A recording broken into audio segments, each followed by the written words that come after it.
हाय, मी मानसी. तर आषाढी एकादशीच्या आदल्या काही दिवशी मी ग्रीशाला इथे माऊलींचे स्केच काढायला बसवलं होतं. ती सुट्ट्यांमध्ये आता बरेचसे स्केच ड्रॉ केले तिने. कुठल्याही प्रकारचा क्लास नाही, फक्त मोबाईलमध्ये बघून बघून ती स्केच काढायला शिकली आहे. तर म्हटलं, एकादशी आली आहे जवळ, तर एखादं माऊलींचं चित्र काढ. तिने हे अगदी कसलाही कंटाळा न करता तिने ते चित्र कंप्लीट केलं. लहान आहे, थोड्या थोड्या चुका होतात, पण तिच्या पद्धतीने ती चांगला प्रयत्न करते.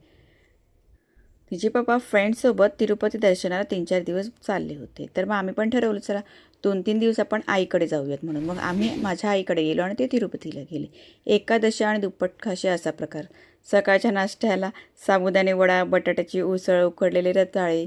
दुपारी पुन्हा भगर, त्यावर रस्सा, दही, वेफर्स, एवढे सारे पदार्थ. म्हणतात ना, एकादशी आणि दुप्पट खाशी. स्वराजकडे ही वाद्य होती, तर मग त्यांनी अचानकच ठरवलं की आपण वारी वारी खेळूयात. आणि ह्यांची वारी वारी हा गेम इकडे चालू होता.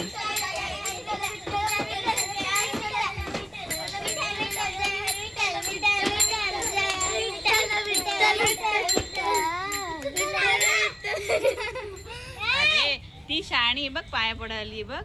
छोटी हिंदवी तिलाही कळत होतं की हे देवाचं सगळं चाललं. आणि ती जिना चढताना बरोबर सगळ्या पायऱ्यांना ती नमस्कार करून वर आली होती. आणि इकडे मामीने त्यांच्यात छान अशी रांगोळी काढली होती. मग ते वर आले आणि त्यांनी मग इकडे रांगोळीच्या पाया वगैरे पडले आणि मग घरात आले होते. ते आई त्यांच्या घराचं रिनोव्हेशनचं काम चालू आहे, त्याच्यामुळे अधिष्ठान हे समोर टीव्हीच्या बाजूला ठेवलेलं दिसेल तुम्हाला. तर रिनोव्हेशन अजून झालेलं नाही त्यांचं कंप्लीट, त्याच्यामुळे त्यांच्या घरात सध्या इकडे तिकडे अशा वस्तू जरा झालेल्या आहेत. खेळता का होईना, पण त्यांच्याकडनं देवाचं नामस्मरण झालं होतं त्या दिवशी. शिवारी त्यांनीही अनुभवली इथे. एकादशी असल्यामुळे मी पुन्हा इथे आमच्याकडे घरी आली होती. म्हटलं चला एकादशी आहे तर घरी जाऊन देवपूजा वगैरे करून घेऊयात, देवाला त्याला दिवा वगैरे तरी लावूयात. मग मी घरी आली, देवपूजा वगैरे केली, तुळशीला वगैरे दिवा अगरबत्ती केली आणि पुन्हा आईच्या घरी गेली होती. मध्येच ऊन, तर मध्येच खूप जोरदार असा पाऊस पडतो. ही गुलाबाची फुलं आली की खूप दिवस राहतात, ते खूप छान वाटतं. एकादशीनिमित्त इथे गोडाचं जेवण चालू होतं, तर हिची मदत तिच्या मम्मीला चालू होती. इकडे मामीने छान आळूच्या वड्या, पुऱ्या, 2 भाज्या, डाळ भात, म्हणजे दिवसभर एकादशी आणि दुप्पट खाशी असंच चालू होतं. आणि हे वारकरी दमले होते आणि एका लाईनमध्ये पंक्तीत जेवायला बसलेले होते.